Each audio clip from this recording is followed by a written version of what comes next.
Well, welcome to our first District Transition Alliance meeting number 1 of the year. Very excited to see you guys here. So I want to begin by introducing our new team. So as you know, many of you guys know me. If you don't, I'm Shelly Woodward. I'm with Southeast GLRS. I'm the program specialist. And we have a new program specialist with Coastal. I'm very excited to introduce Amanda Major. If you have not met Amanda, you want to say hello to everybody? Hi, everyone. I've been here since July, so I see some familiar faces. Some of you I haven't, but I look forward to working with you all. We are super excited to have Amanda as a part of our team. She's got great autism background and experience and came to Coastal from Chatham County. So we're very, very happy to have her here. And I think she helps to round out our two GLRS teams pretty nicely. So for those of you that may be curious, Lindsay Lee is still around, but she now moved into School Climate or Safe whatever schools. I always get their name wrong. And so she moved into a different division, but she physically moved closer because now her office is directly next door to me instead of in another wing. So, anyway, not that y'all really needed to know that. But Lindsay's still around. So if y'all need her, let us know. We can always get you in contact. Actually, her email address is exactly the same. So if you need her, reach out. So welcome. Today we have a lot to go over. We'll be here probably until the full time, until 12:30. We're going to do a quick check-in in just a minute, and then we're going to turn it over to Scott Dukowski from GVRA. He's going to give us some GVRA updates. And then Laurie Poncel from the DOE is going to provide some updates for us. And then the bulk of the time today is going to be spent with Dana Lloyd from the Georgia Advocacy Office. She presented for us on the services that the GAO offers 2 years ago, maybe, and we had a very, very small group. And so I invited her back also so we can record it and capture this information to house on our website for other people who are not able to make it today. So hopefully there'll be some new, if you heard her speak before, maybe there'll be some new information for you. And then at the end, we will have some questions and answers for her, a little Q&A session, and then a needs assessment of what we need to cover and how we need to best serve you guys this year. So that is what we plan to cover today. So with that being said, let's get started. So let's do a quick temperature check, if you guys will, in the chat box. Let me know, are you feeling cold, warm, or hot? Cold, not in the mood for any of this. Warm, meh, or hot, you're ready to rock and roll. I'm kind of in a warm mood today. I'm tired. I'm struggling a little bit. So I'm warm, but I'm gonna take some of the energy from you guys that are feeling hot. Scott, I'm feeling you. I really, truly am. Yeah. Warm, but loving the cooler weather. Amen to that. All right, fantastic. All right, so we can make this work. We're warm to hot. So hopefully by the end, those of us that are not quite hot, we will be on fire by the end of this session today. Thank you guys for chiming in there. Okay, so let's talk real quickly about some of our updates before I turn it over to Scott. So we have, there is a statewide transition collaborative that at the DOE level that has just extended membership to other agencies, and I'm thrilled to be a part of that statewide transition collaborative. Julie Hardiman is also on that statewide collaborative, and Laurie Poncel, Laurie, you're on it as well, right? Yes. Okay. And if I've missed anybody else, I apologize. But it's I think it's going to help provide some really good connections to all of us throughout the state that we've been missing before. One thing that they're also really encouraging is they're encouraging people to create their own regional transition collaboratives or alliances like we have our consortia. And I'm tickled to say that we're kind of ahead of the curve here, and we already have our group. So I should be able to bring some additional updates from the state level and help make some more meaningful connections through this process. So I know that we really have some limited face-to-face options this year. So our plan is to continue to meet all year long virtually. please reach out to me if you guys feel like we need to adjust that. We do have a needs assessment at the end of this presentation. And so if you guys want to add any comments, please do it at that point. Or reach out to me if you feel like we need to do some things face to face again. I feel like we're still kind of just in that holding pattern, and we really can't do a lot. But I'm really ready for us to come back together and do some of our big planning and big meetings like we were doing before COVID hit. But anyway, like I said, in a perfect world. So those are the main updates from us. We are also working, the state is also working on a statewide resource fair set of transitions, transition resources that'll be housed. I can't remember on which website. Laurie, do you remember who's going to house that? Is that just the transition website? It will be on our website, Okay. the transition link on our website. Okay, perfect. I couldn't remember. For some reason, I was thinking that a particular agency was going to house it, not just the DOE. Okay, good. And I think it may be both. I think we're going to try to include the links to those on both. Got it. Perfect. Thank you for reminding me of that. All right. And so that's going to include a lot of different videos from different agencies. And that will be something I think that will be easily shared from the school districts to help really connect people at the school level and parents and families with different services and information about different services. So that is certainly some exciting information. It's coming together, and I will share that with you as soon as it's live and available. So basically what I wanted to do was just kind of give everyone an update on how transition's going this year as far as compliance reviews. And so I just want to talk about that just a little bit, and then some things that we've got coming up that we are waiting to be put on our website. So just a reminder on the SPP for Indicator 13, it's the compliance results on the transition components of IEPs of youth ages 16 and above. I don't think it's moving. There we go. Okay, so one thing that we wanted to focus on, because we are trying to remind everyone that Indicator 13 and Indicator 14 go hand in hand.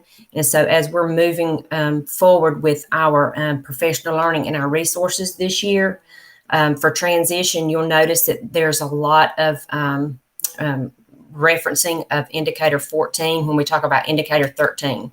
So when you hear that, just know that we're talking about the overall planning for transition and not just Indicator 13 and Indicator 14 in isolation. One of the things that we wanted to focus on this year, because of the feedback that we received last year from technical assistants and professional learners that we did throughout the year, was that people wanted more information on activities and services. So we are trying to spend a little bit more time this year talking about the types of activities and services that should be included in transition plans. And so here we just went into a little bit more depth on all the components for transition. And if you'll notice on the activities and the services, that we did them separate here.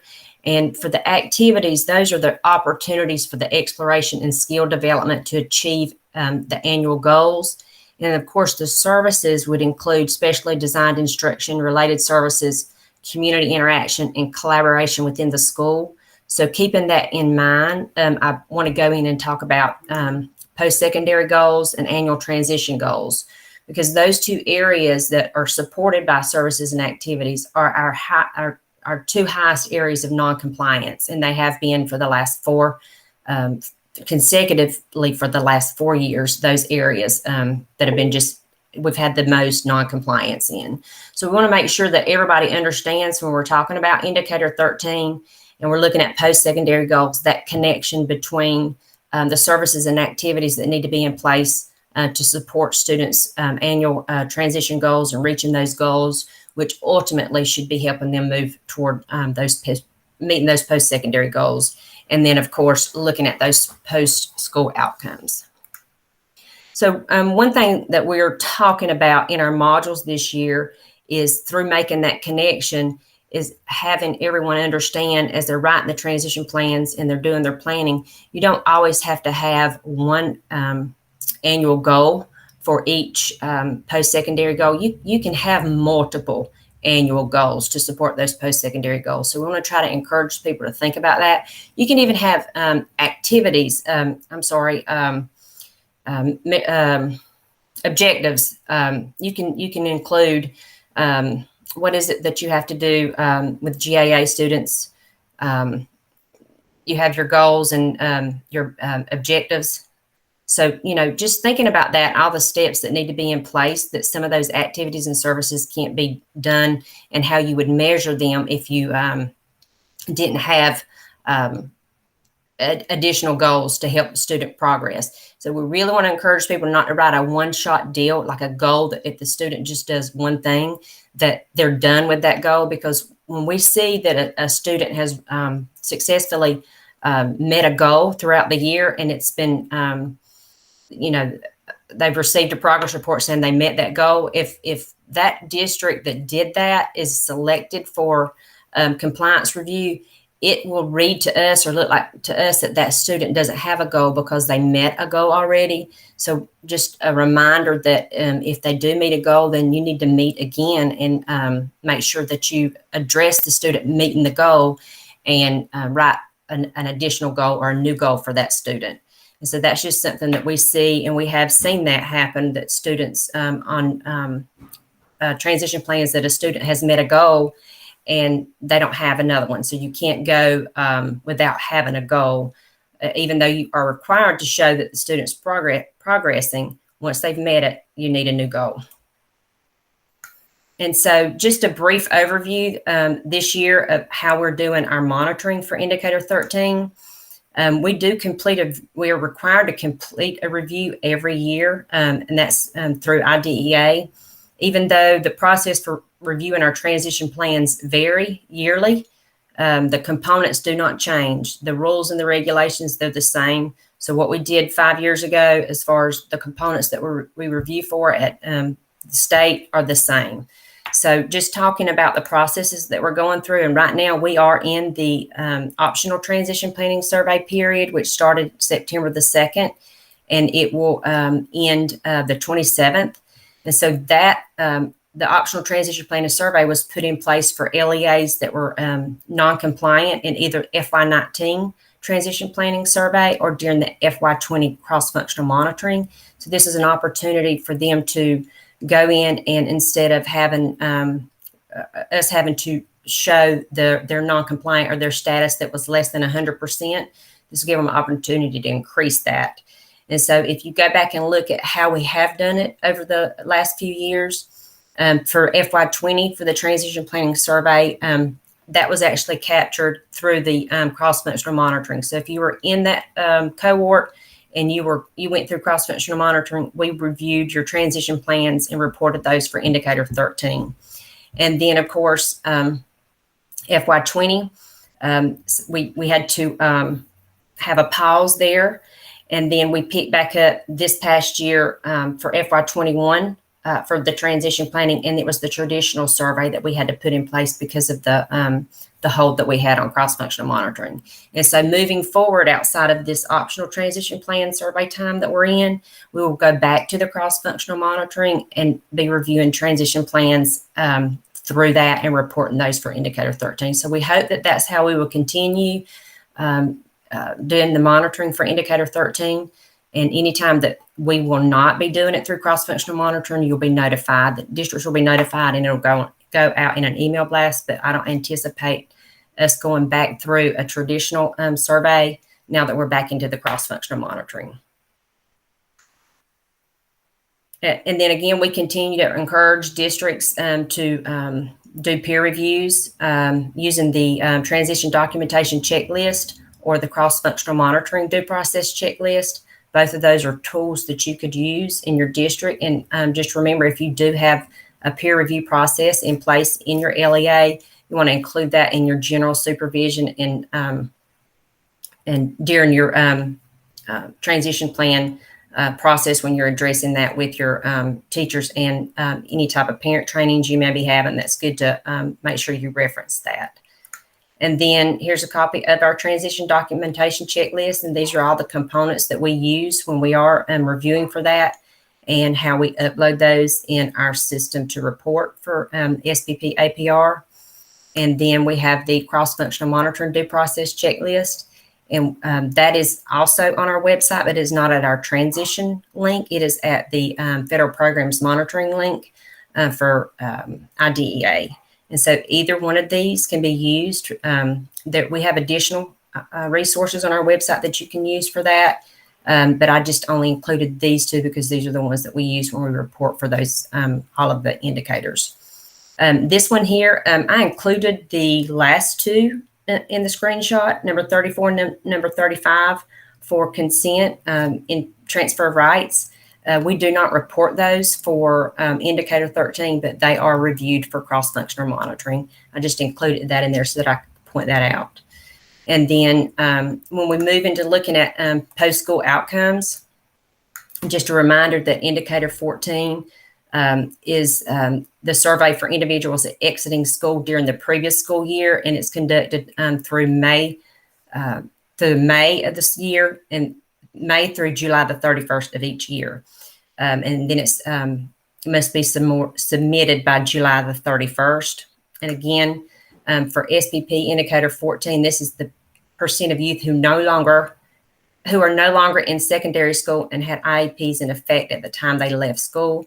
And we're looking for, are the students enrolled in higher education within 1 year of leaving school, enrolled in higher education or competitively employed within 1 year of leaving high school, or enrolled in higher education or in some other post-secondary education or training program, or are competitively employed or in some other employment within 1 year of leaving school. That's a lot. And then this is a screenshot of what it looks like when those numbers have been reported for post-school. And you'll note here the elements that are included and put into those three categories, which is 14A, B, or C. You'll see that they are broken down by the elements for college and university, competitive, targeted employment, post-school education, other employment, unengaged, or on a waiting list. And then there are a few others there that are available to report. So we do have a lot, and I know any of you that are familiar with your helping report post-school outcomes know that a lot of times a lot of the reason why we don't have this information is because the lack of contact or unable to contact a parent or guardian or student afterwards. And so we do have on our list of things that we are waiting to be posted to our website is a transition planning progress one pager for you to keep up with all of the information from the students' transition plan that they start in 8th grade all the way through to post-school outcomes, so that when you're completing that, it is something that you'll be able to access, that it'll have all the information you need in it, to include contact information. So when you fill out those post-school outcomes the year after the student graduate, you'll be able to go back and look at that one page and compare what your goals were, the students' post-secondary goals, versus a year later. What are they doing a year later? Did they meet their goals? And so that'll just give you an opportunity to have something to look at to say, okay, these were the goals. We said this student was going to go to college, and here a year later, I can't report that student went to college. So just thinking about just being intentional really is what it's about. And we want you to think about that as you're going into that transition planning on just being intentional when you're working with the student and thinking ahead to those post-school outcomes. And then this is just, again, this is another screenshot of the post-school outcomes survey. And this one's the state target. I don't believe I had an LEA here in this screenshot, but this is just the state target showing the number, actually it is LEAs that met, and the percent met and the percent not met. And then the next slide, this is something from our data analytics tool that is available to the public on our website. It's accessible through directors and districts, personnel in the district through our portal, where they can access other aspects and other ways to look at the data and report. but the data analytics tool or visualization tool is available on our website. And if you are interested in looking at any district, it's there for you to look at, and you can go and look at those post-school outcomes for the last 4 years for those students. And if you would like for me to show you where that's at after we have time, I'll be happy to go in and I'll pull that up for you on the screen and share it with you so you can go and look at that for your LEA. And then just a reminder, you know, we are required to do compliance and report compliance. Just we always want to encourage everyone to engage in best practices, which is actually the spirit of the law. And then talking about intentionality, planning with intentionality, just remember, you know, students need an opportunity to participate in as many things that we provide in the school. And so thinking back to those activities and services that I addressed in the first few slides, planning with intentionality, but also understanding all of the services and activities that are available and that need to be put in place for the student. Thinking about how they should participate in general education courses, considering dual enrollment, their vocational education, pre-ETs, if the student does need to be receiving those services. And then, of course, work-based learning. A lot of times we see our students aren't participating in work-based learning. So we want to encourage you to think about what you can do in your system to have those students participate in work-based learning. And then, again, your self-determination and advocacy training, your student-focused planning, person-centered planning, independent living skills, social skills training. So just all of these things to think about as you're going into the process of planning.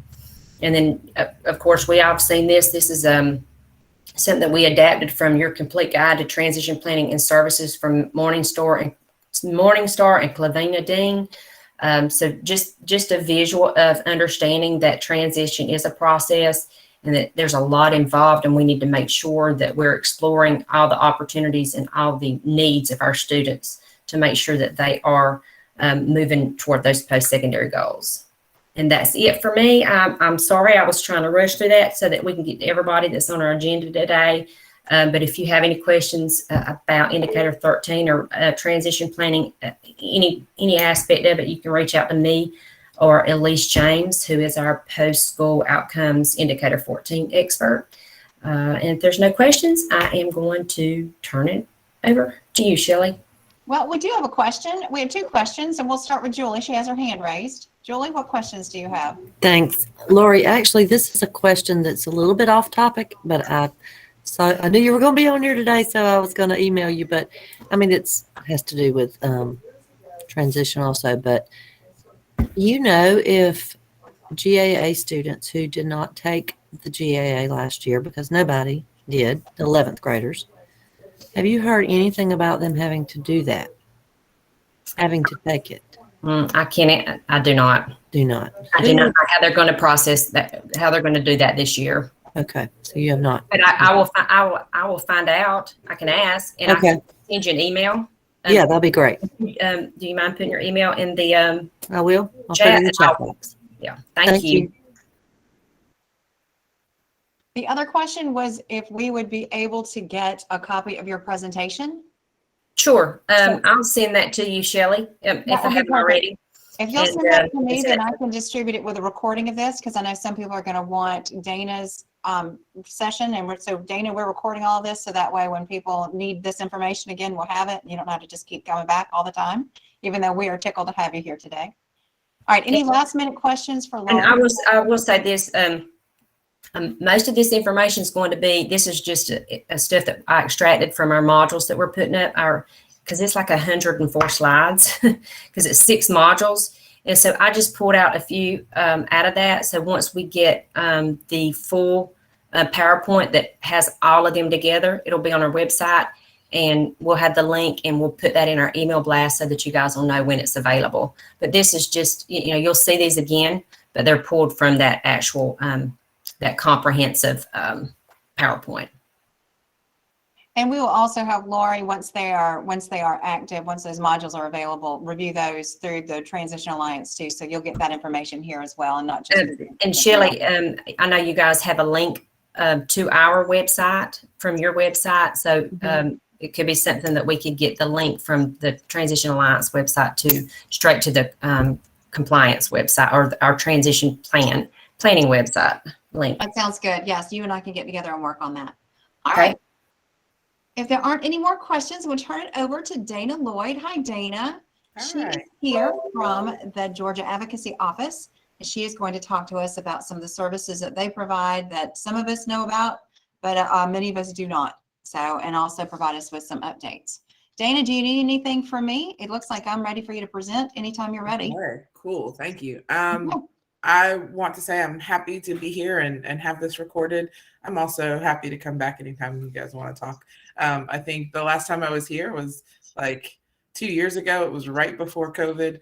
And I lucked out that day too. And I think Lori was presenting on some of the transition outcomes, which I always think is a good day for me to be here, because so much of the work we do, I was really thinking about how people can kind of get their life started. And you guys as school professionals are in a role of helping people do that, right? Get their life started. So can you guys see my slides? Google Meets is like not where I hang out. Are you seeing anything right Not now? yet. Cool. All right, let's try this. So if you have you see the little square with the arrow? I found it. There we go. How about now? Oh, now we're good. Cool. All right. So I have to get myself oriented a little bit. So as Shelley said, my name is Dana Lloyd. I work for the Georgia Advocacy Office. I lead our program for protection and advocacy for folks experiencing developmental disabilities. And I'm also the lead for our supported decision-making project.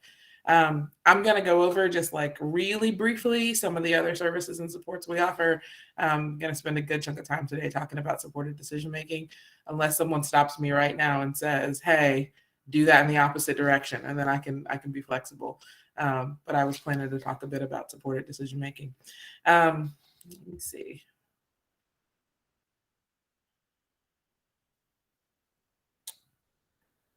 Well,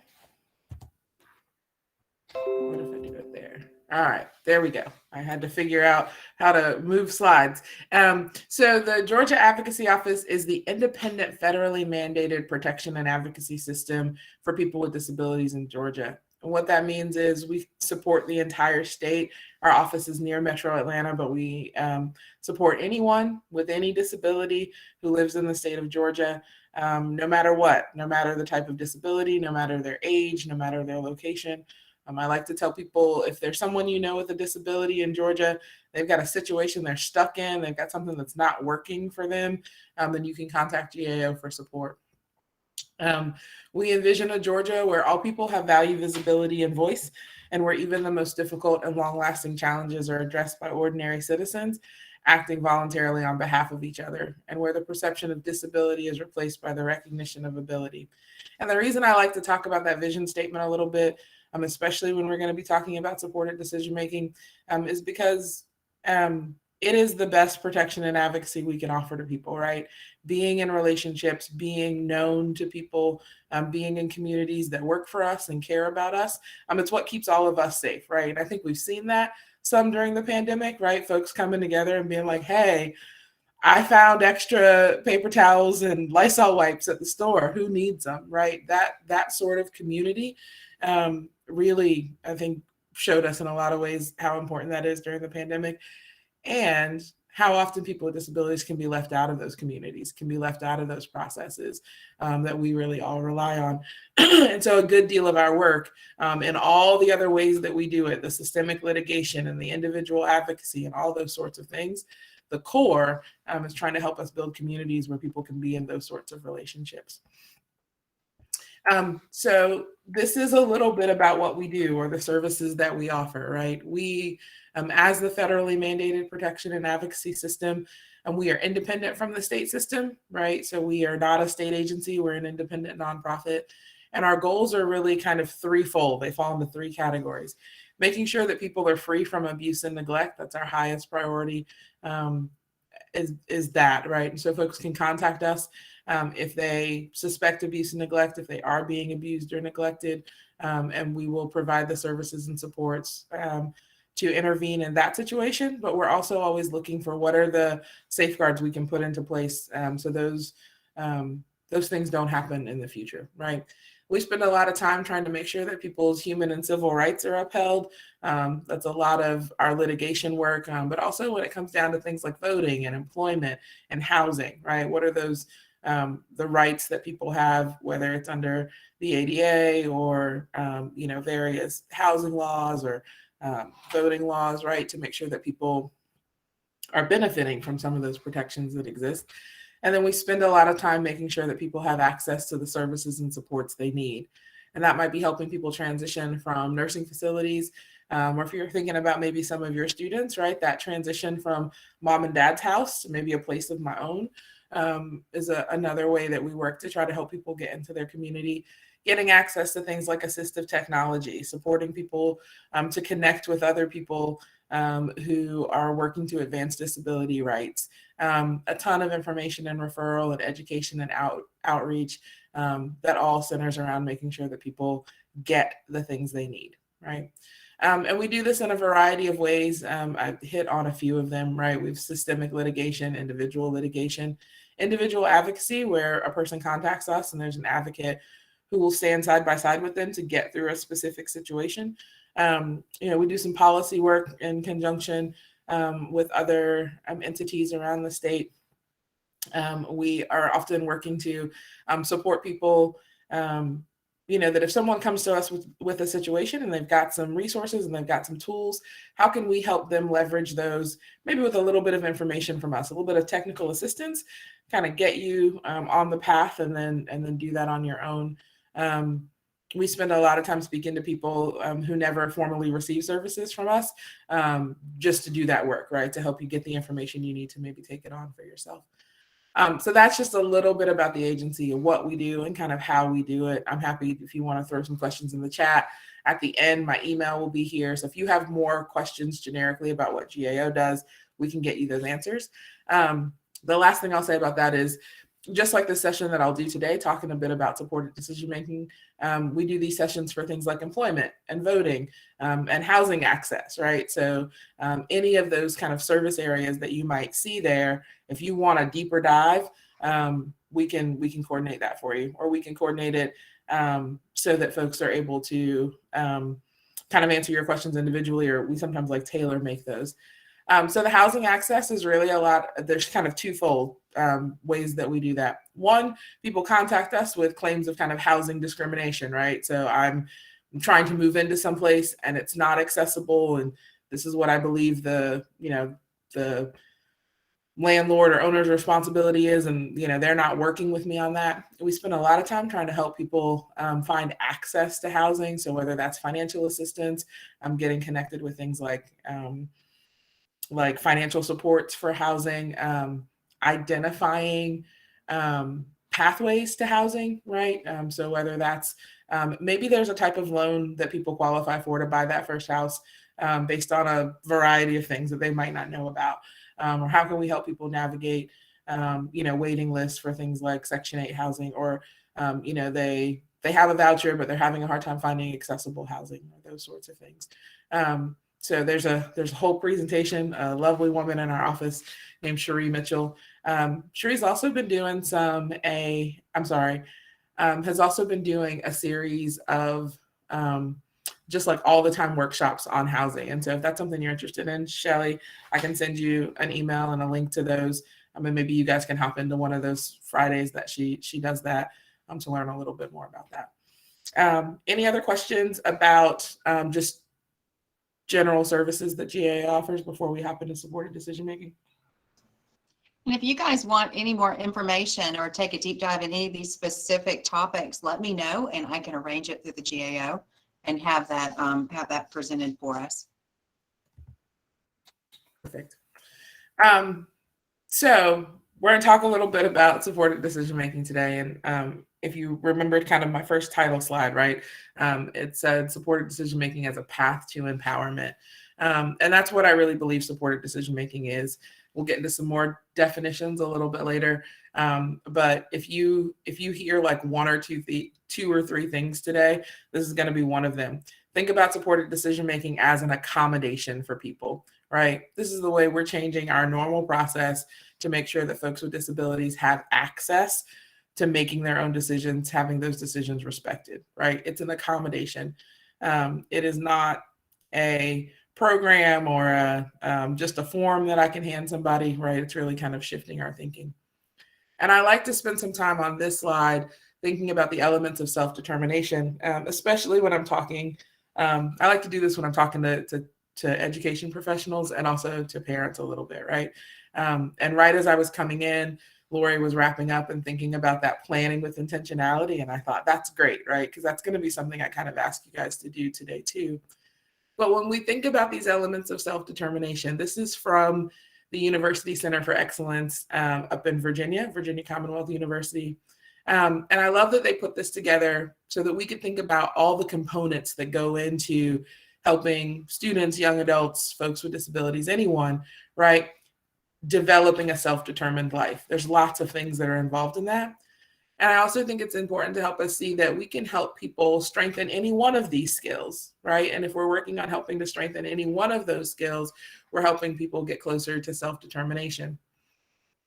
And the other thing that I think is important in that is that decision-making, one is a skill, but also it helps us to see that building that skill of decision-making, the end goal of that is self-determination, right? We're not just trying to get people like to be like really great computer algorithms and get really good at making decisions. The goal of this process is to get to self-determination.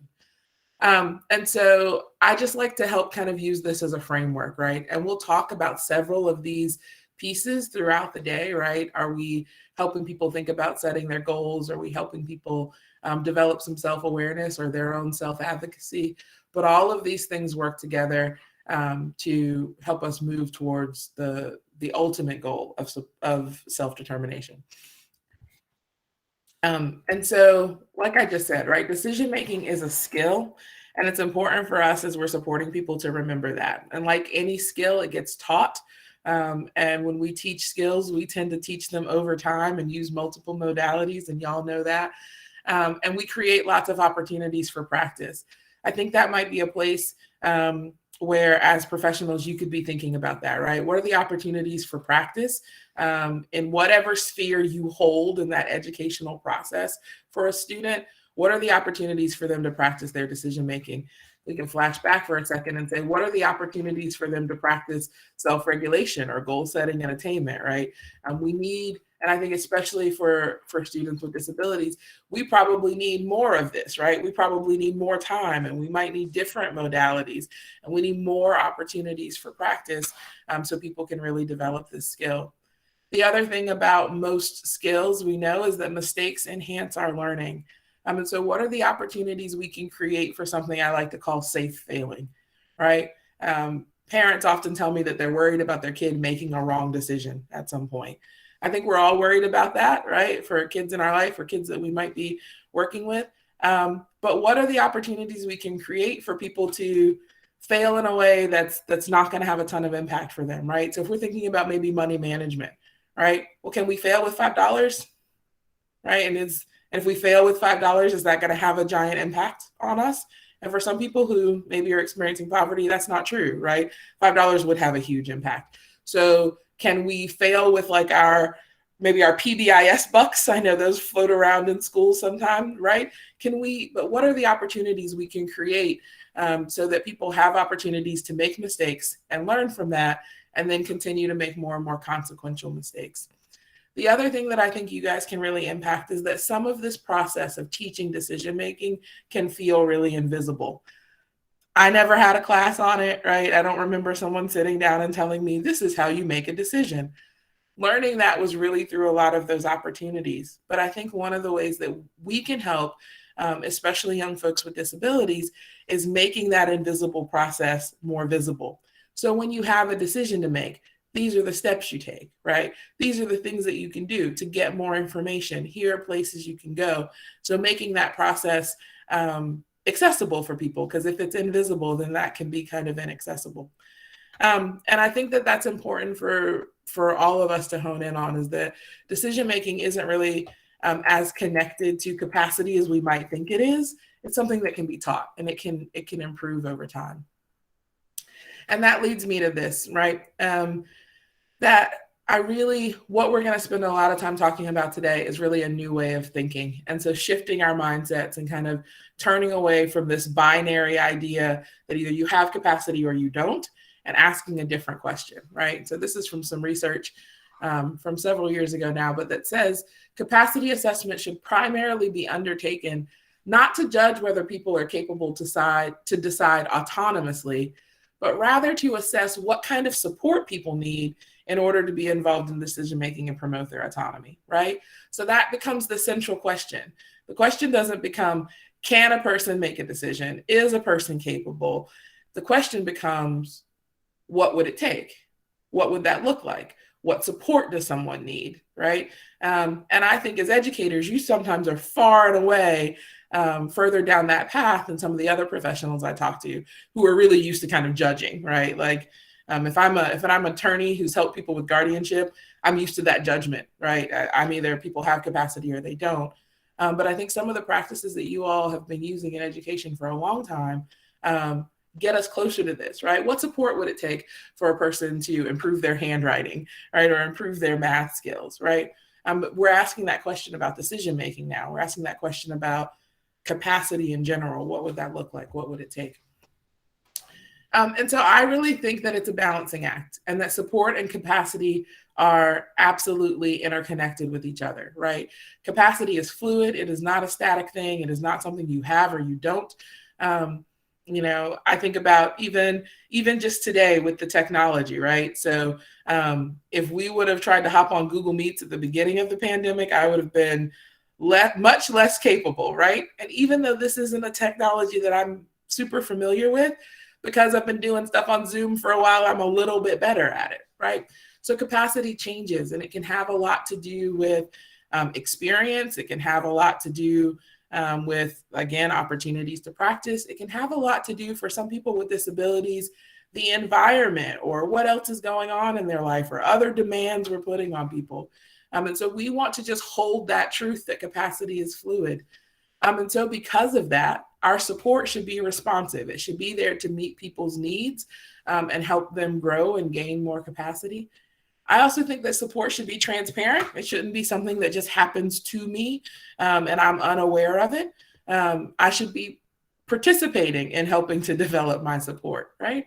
And it should be beneficial, right? It shouldn't cause undue harm, right? The support that I'm receiving should help me meet my needs and not be causing additional problems for me. And support should be efficient.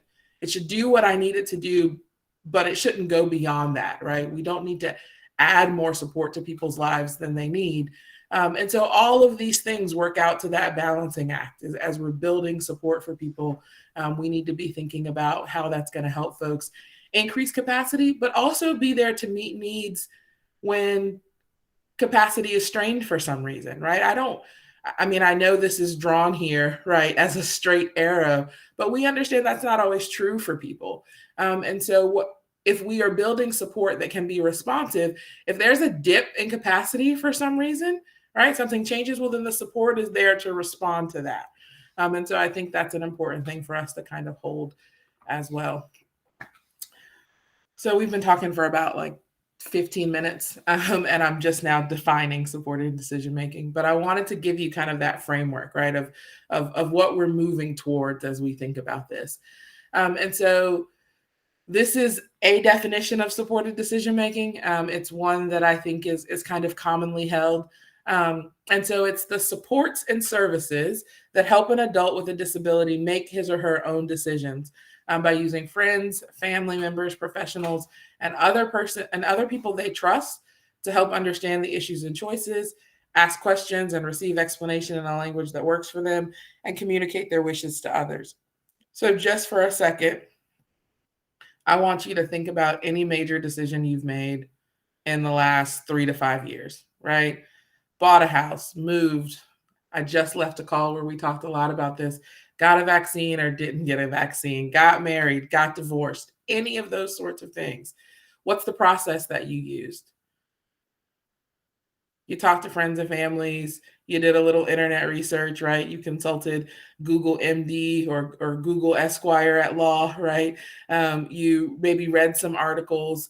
You maybe found some articles that seemed like they were interesting, but really was a little bit highbrow for you. And so you looked for other resources, right? You talked with other people about your decision to kind of feel it out with them. But ultimately, who made the decision? You did, right? You got the support you needed, but all of that support was moving towards you making the decision. And that is supported decision making. You've all participated in it throughout your entire life. And we're just looking at ways that we can make that process accessible for people with disabilities. So one of the ways that we can help folks use supported decision making is to think about where in their life or when in their life they might need some support. Is it in a specific place or at a specific time? I had a mom come up to me after one of these conversations and said, but I don't know where to start. And she was really like kind of ramped up about this, right?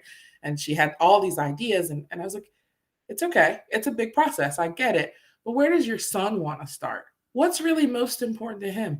Well, he wants to move out on his own, but I have no idea. He can't manage his money and he can't do his laundry. And okay, I get it. Well, of those things, for all the processes that go along with moving out, where would he want to start, right? And let's just start there, because some of these skills are really transferable. When we just start learning the process of how do I best take in information? How do I learn best? Okay, we kind of got that down. And then we start to figure out, how am I going to communicate my thoughts and questions to other people, right? Well, then it doesn't really matter if we're doing that about our money or we're doing that about medical stuff. We got the process down. So start where it works to start for people. What are people most interested in learning? Where are the places where they want to increase their self-determination? And so that can be really important. It's also helpful supported decision-making when we ask that question around what would it take, or what would support look like, or how can I support someone to do that? It helps to pull out these strategies, right? And we might begin to very quickly see, well, Bobby really needs a lot of information around understanding information. That's where Bobby really needs support. Sometimes the information is too overwhelming, but if we can kind of sort it out for Bobby, then he's really good at taking that information and deciding how it applies to him and then what to do. But just getting in the information can be too hard. Maybe for Susie, it's about the fact that we've never had any of these conversations about the steps of decision making and what that really looks like. And she could just benefit from like adding some structure to that process, right? And so when we ask the question, we begin to get, this kind of becomes the next step of questions we ask, right? What would it take? What would it look like? And then where are the areas we're going to focus on, and what are the strategies that we might use? And it's called supported decision-making for a reason, right? There are supporters involved. There are people who are going to be involved in this process. And it could be a variety of people. But here are some things that in general should be true about supporters, right? So supporters should be chosen by the person. They should know the person well. I think this one is key. They should know how folks learn and what they may need to help process new information. I think as educators and transition specialists, right, you probably have a pretty good insight on that for a lot of the folks you're standing beside. Supporters should be able to help ensure that they're making informed choices. The person themselves are getting all the information that they need. Supporters need to know where to find other information and other support. I think it's important for supporters to know what they don't know. And so this helps us to see that who's supporting really matters. I also think it's helpful for us, especially in some of these professional contexts, to think about, you may not be chosen by someone as their individual supporter, but as a teacher, as a transition specialist, as a coordinator in the school that's helping with some of these planning processes, what role can you bring, right? What role can you play in this process of helping to advance the principles of supported decision-making, of offering opportunities for people to practice, right? Of changing that question around capacity, right? I imagine, I don't know all of you and all of your roles, right? But I imagine you have opportunities at least weekly to challenge that narrative of capacity that's still floating around out there, that it's something you have or you don't, right? That it's static, right? And how might that be a way in which you're beginning to shape and reshape the narrative around what it takes to be able to make decisions on your own, right? So I think it's important. Something I hope that you're hearing me talk about today is to think about the opportunities within your sphere of influence to be able to impact this for people. I think that there may be some folks that you are standing beside or supporting who might want to create a supported decision-making plan. And you having this information might be able to help them do that, right? And they may choose you for a supporter, or they may ask you for support on how to choose a supporter. I think you all could have a variety of roles in this process. And so I just want to take a minute for you to kind of begin to think about that for yourself. What role might you play, and what might that look like? And I think this is really similar to, again, what Lori was talking about with planning with intentionality, right? How in the process of helping students think about what comes after high school, decision-making is a big part of that. Self-determination is a big part of that, right? It was for all of us, right? That was the thing I was most excited about for what came after high school, was having a bit more autonomy. And what are the tools that we can give people, just like we're trying to give people tools around gaining employment? What tools can we give people to support their decision-making? So I kind of want to run through this really briefly to think about the decision-making options that exist. At the top of the pyramid is that the person makes their own decision. And supported decision-making is off to the side of that, because supported decision-making, again, is the accommodation.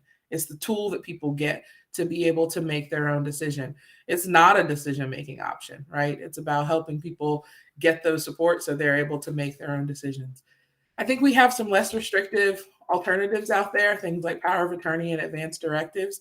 And I like to help people understand these are still ways in which a person is giving away some of their power, right? They are in a situation where someone has executed a power of attorney or an advanced directive. That's exactly what they're saying, is in a given time when I can't make a decision, or choose not to make a decision, or unavailable to make a decision, I'm giving my power away for someone else to make that decision for me. The reason that we think of that as an alternative and a decision-making option is because, number one, right, the person directs it. It's changeable, right? So today I could say, I want Shelly to help me make decisions around my next IEP meeting, right? And then if I go to that meeting with Shelly and things don't go so well, I might choose Amanda. I can change that, right? I can figure that out. And so it's not something that is static, right? So it's changeable. The person directs it. And then it is limited in some way, shape, or form, right? It's limited either by the circumstance or a time period. It's not this permanent thing. And so we see that as being somewhat less restrictive. The other thing that's not on this pyramid, and I say that too often, I need to just go in and put it on the pyramid, is the ability for people to be able to use releases of information, right, to help folks stay involved in the process with them. I mean, I'm sure you all are familiar with this as it comes to the transfer of rights at the age of majority, but also in healthcare situations, right? So me just saying, you know what, I understand, right, that I'm now being given the authority to make these decisions on my own, but I still want some help. So I want you to share that information with mom, dad, sister, brother, whoever it is, so that person can stay involved in the process with me. Another way that people are able to, again, kind of give away some of that power, but stay involved in the process. We're going to talk specifically about the medical proxy, and so I won't go into that. But the way in which guardianship is different is that none of those things are true, right? For all intents and purposes, guardianship is permanent. Yes, you can restore rights. Yes, there's a process for that.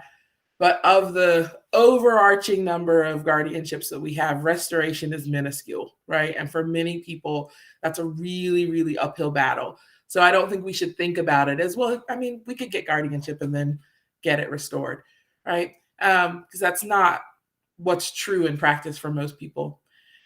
The person doesn't direct it, right? Even the person filing the petition for guardianship doesn't direct that. You are moving this completely out of the process, and a judge is making that determination about who will be guardian and what sort of support that includes. So we really lose all contact with any direction. And for the most part, guardianships are also total, right? Judges have the ability to enter limited guardianships. Study after study has shown they are really resistant to do that. And they choose plenary guardianship, they choose full guardianship when it's available, like 96% of the time. And I've talked to some attorneys who've said that, yeah, like we file petitions for kind of limited guardianship all the time and then have to get in court and wrangle with the judge, right? Because they want to just grant plenary guardianship. They often feel like you might need to come back for this support you haven't thought of, and so let me just do the whole thing. But what does that mean for people? How does that impact people to have all your decisions kind of being made for someone else? We'll talk about that in a second. For the medical proxy, I like to bring this up. I am not an attorney. I am also not a doctor. I know that's not your role as school professionals, but this is a question that parents have asked me over and over and over again. I imagine that it must come up for y'all too. And so you just having this information to be able to point people to say, hey, consider this, could be great. In the state of Georgia, you don't have to do anything. This is true right now. It's true for all of us on this call. Georgia's law by statute says if you are in a situation where you cannot give consent for medical treatment, they have laid out for you who can make those decisions for you. The first person on that list is any person you have chosen. So if you've made an advance directive or a power of attorney, great. They will choose that person. If you have not done that, your spouse is in that role just by statute. Nothing you have to do, nothing special. Your spouse will be making those decisions for you if you are unable to do so. If you do not have a spouse or your spouse is not available, an adult child will make those decisions for you. And if you do not have a spouse or an adult child or they are not available, your parent will make that decision for you.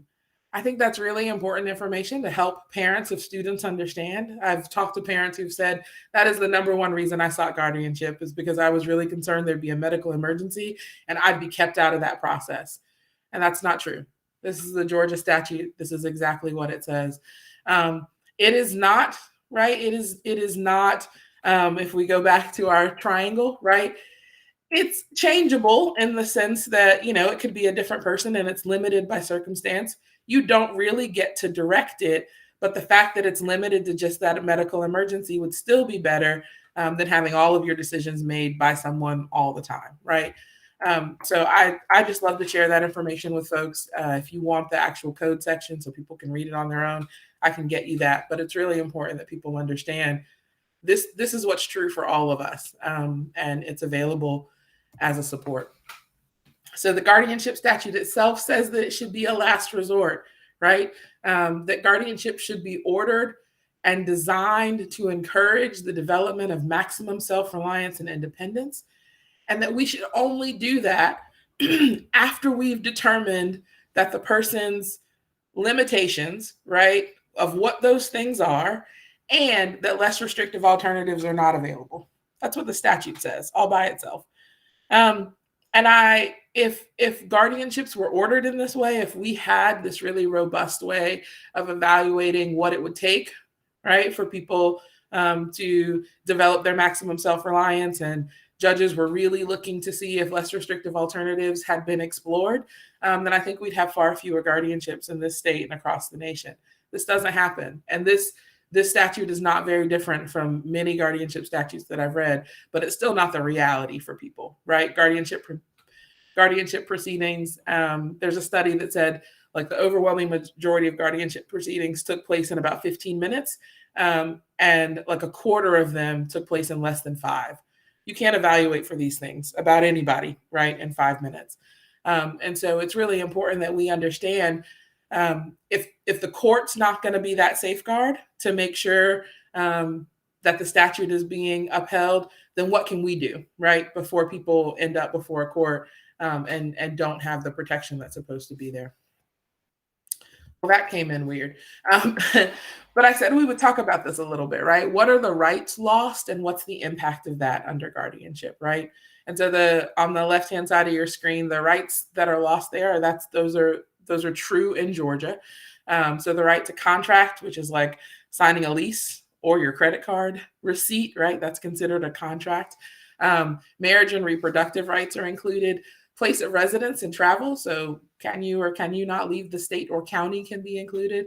Who you can associate with, so who you can hang out with, all your healthcare decisions and all your financial decisions. Voting is not included on that list, but it can be included. It is not included by statute, but oftentimes the right to vote can be restricted in a guardianship. And so for just a second, think about your day today and all the ways in which you've already made decisions. It's barely 12 o'clock, and all the ways, or after 12, you've made decisions today that would be impacted if you had a guardian, right? How'd you get to work today?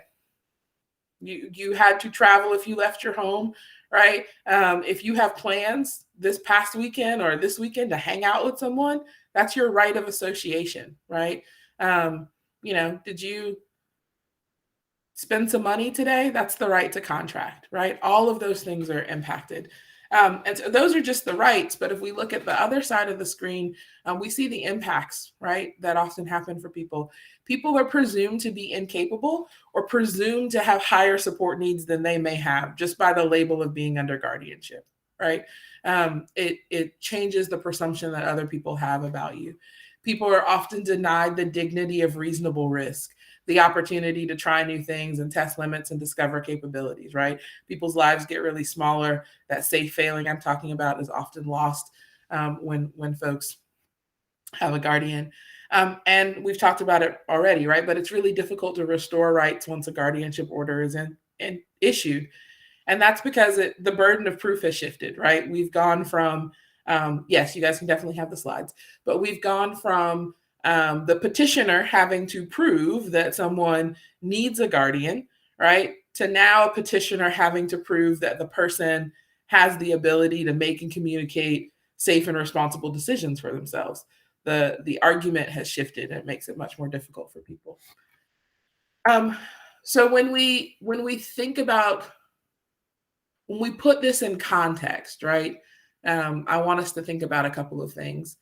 Supported decision-making is really about ensuring that the person with a disability makes their own decisions, whatever that support looks like for them. So it could be a written agreement. It could be something more formal. There have been people that when a court, there's been a petition for guardianship and folks have used a supported decision-making agreement to kind of outline, right, the supports that they're getting and why they don't need that guardianship. So that's possible.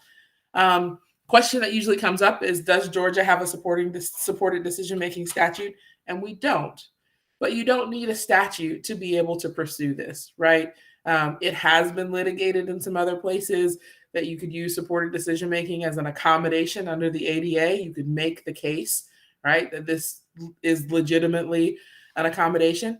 But there are all sorts of ways to institute these principles into people's lives that have nothing to do, right, with whether or not the law recognizes it.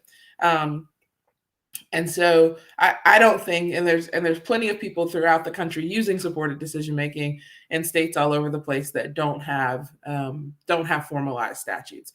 Statutes help with what we call third-party recognition, right? So statutes help banks take you a little more seriously. Statutes help, maybe a doctor's office, but there's ways to have those conversations without a statute being in place.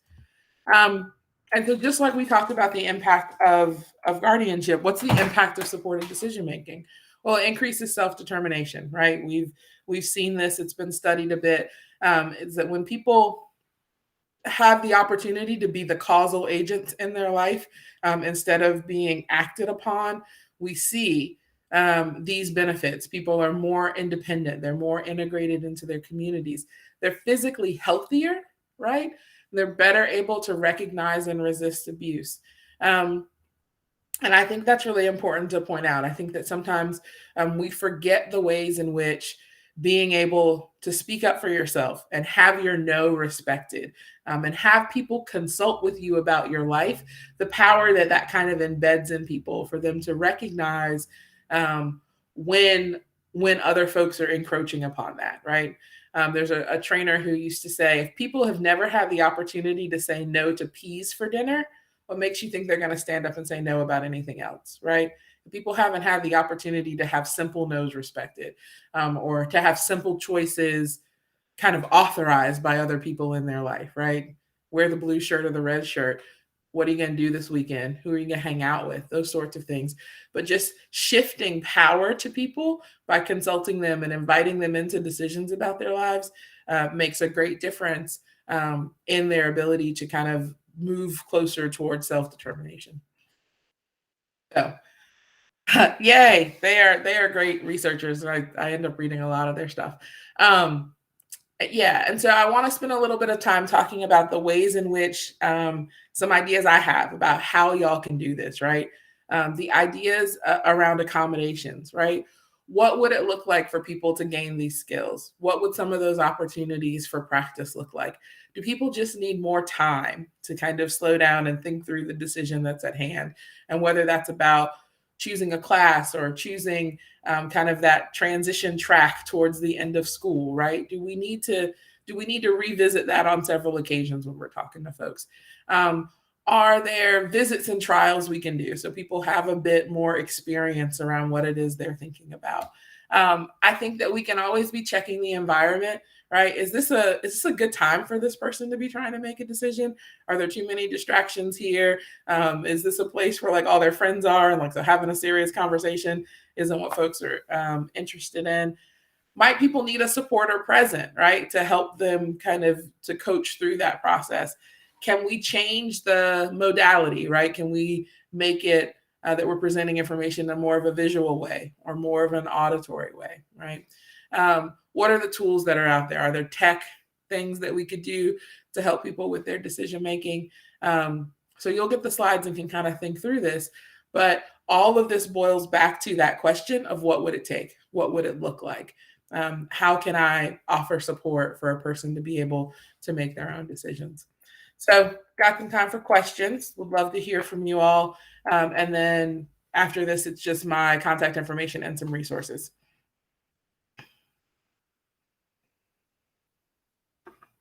So you can throw questions in the chat. I haven't been following those super closely.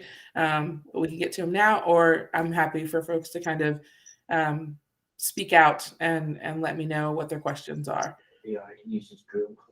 Well, Dana, I love, yeah, hold on one second.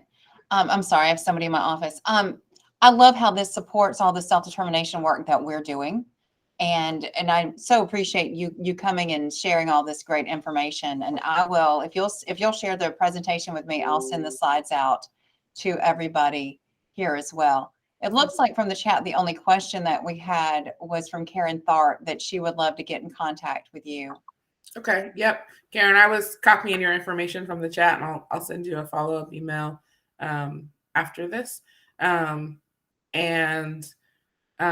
Yeah, but does anyone else have any other questions or want to talk through some of the ways you can kind of imagine this working, or maybe even some challenges you imagine to kind of helping people pursue this?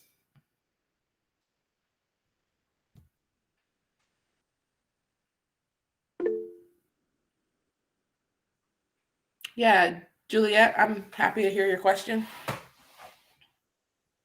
Hey, can you hear me okay now? I found the right button. I I've enjoyed your presentation, and you've been very helpful in our community as we talk about transfer of rights. And I think we're still on the parent side trying to figure out how to really talk to our families about the benefits of this. You know, we can't really tell them what to do. We give them a bunch of information about transfer of rights and these options. And it's really hard, you know, for them to take it all in and try to make the best decision for their children.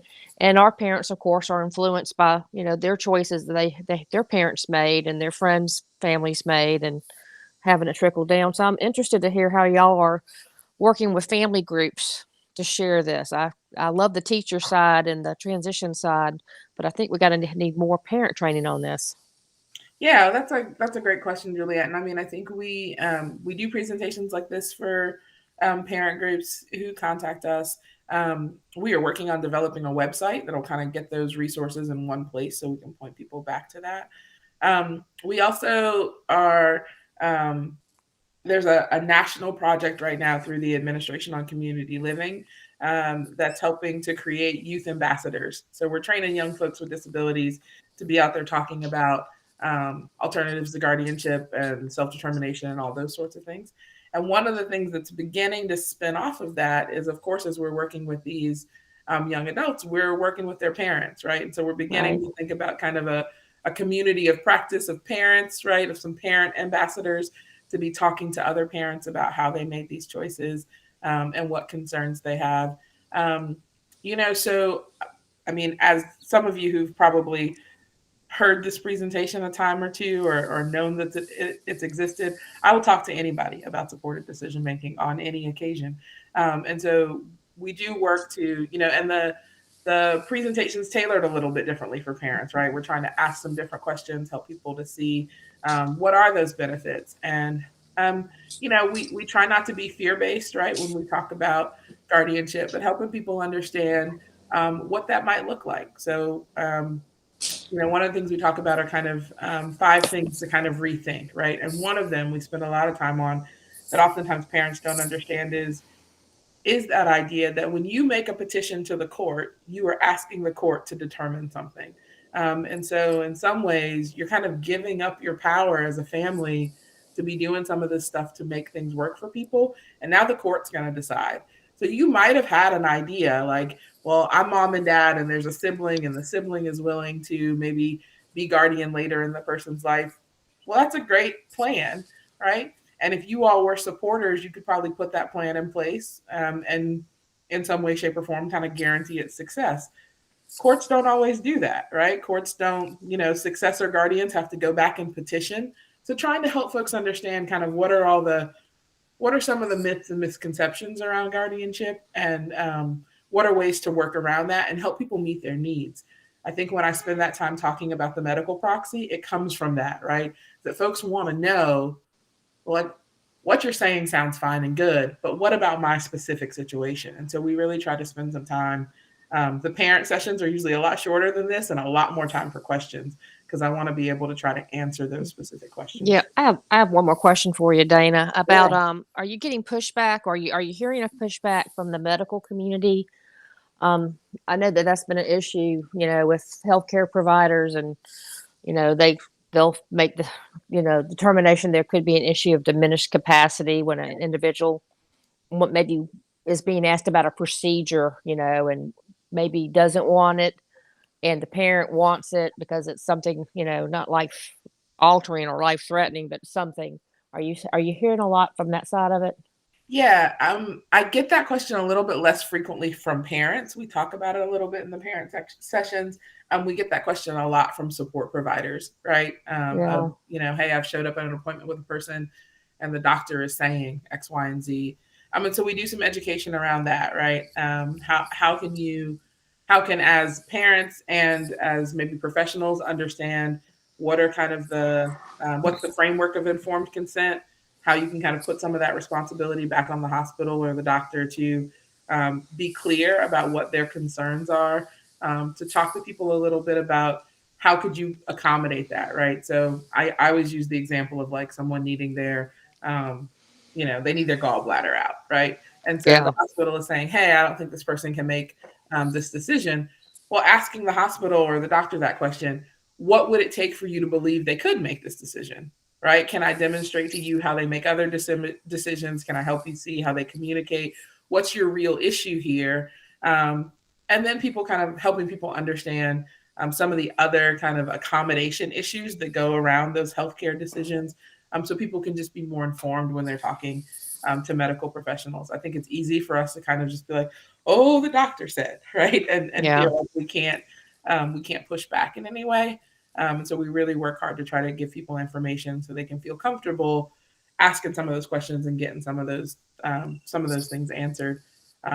Because it's the worst thing in the world that someone would get a guardian because they need their gallbladder taken out. Right. Right. That's not how any of this should go. Right. And so we try to help people understand what are the other tools that might be there for folks. Yeah. Okay, thank you, Dana. Yeah, of course. I'm going to drop in the chat well, no, that's the wrong thing. But I'm going to stop presenting for a second. Well, no, I'm going to slow down. You guys probably want some contact information. So these are some resources. They'll be in the slide. The South Carolina Supported Decision Making Project is a project where their whole entire decision-making project has been about the educational community, and especially some stuff around transition. So they have if you've ever heard of the Missouri Stoplight tool, they kind of retooled that specifically for educational professionals, to think about how you can be assessing some supports that folks might have. I love this debunking the myths of supported decision-making and guardianship. It's from a session that the ARC did. It's really great for parents, right? It could be like a one-pager that you're just handing to folks. It's just a Q&A. A parent asked a question. There's some answers there. Some other resources. These will come to you guys.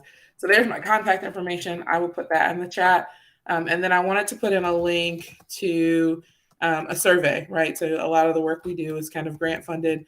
They'd love to know how I did today, whether or not I answered your questions and those sorts of things. So I'm gonna stop presenting so I can grab that. But we got a minute or two left. I'm happy to try to answer other questions if there's still things floating out there.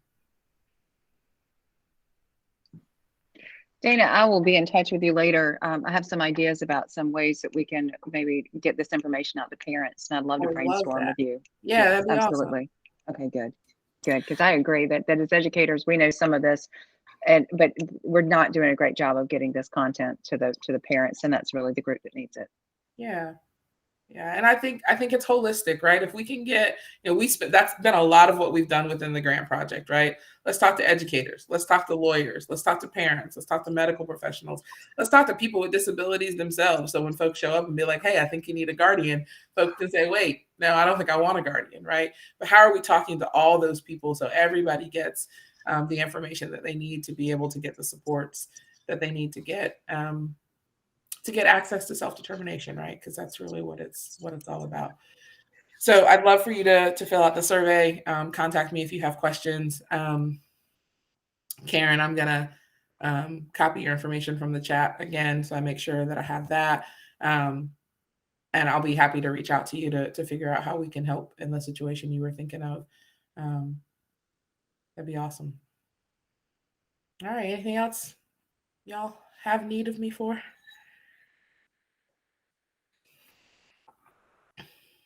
Any last minute questions?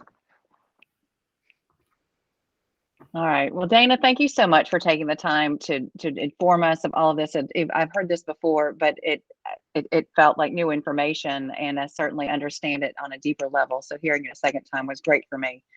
And so anyway, guys, this is a wonderful resource for us. Make sure that you reach out to her if you need. And please complete her evaluation. To that end, we also need to wrap up, and we have a needs assessment and evaluation that Amanda's going to drop into the chat box for you guys to complete as well, to help us with planning for the rest of the year. Our next meeting is January 13th. Same time. We have set these to be the same time every time that we have them, just to make things a little bit easier. We hope to see you guys there. And on our needs assessment, some of the possibilities of topics would be student-centered planning using MAP and PATHs. I don't know if you guys are familiar with that, if you'd like some information on that, or if you would like some alternatives to virtual job shadowing, maybe for some of your students maybe some of your students at your school that do not qualify. E-portfolios also, those would be a possible topic. And if you've got some great ideas for guest presenters, just like having Dana come speak to us, we've had some conversation about maybe having Goodwill come present and discuss what services they offer. And also we will continue, of course, this collaboration with GVRA. So, and anyway, in that needs assessment, any other things that you guys can come up with that you need information on, please let us know, and we will do our best to bring that to you in our next session. There's also a question about the possibility of spring transition fairs returning. I don't know if we're ready for that. I miss them. I miss them terribly. I would love your input. If y'all are ready for it, we'll put them together. So anyway, please complete our evaluation and also that needs assessment, as well as Dana's evaluation. And I thank you guys so much for your time today. Anybody have any last minute comments before we say goodbye? We're only 2 minutes over. I think that's pretty good. All right. Well, thank you guys so much for visiting with us today. Good to see your faces. Reach out to us if we can do anything for you. Bye. Good to see y'all.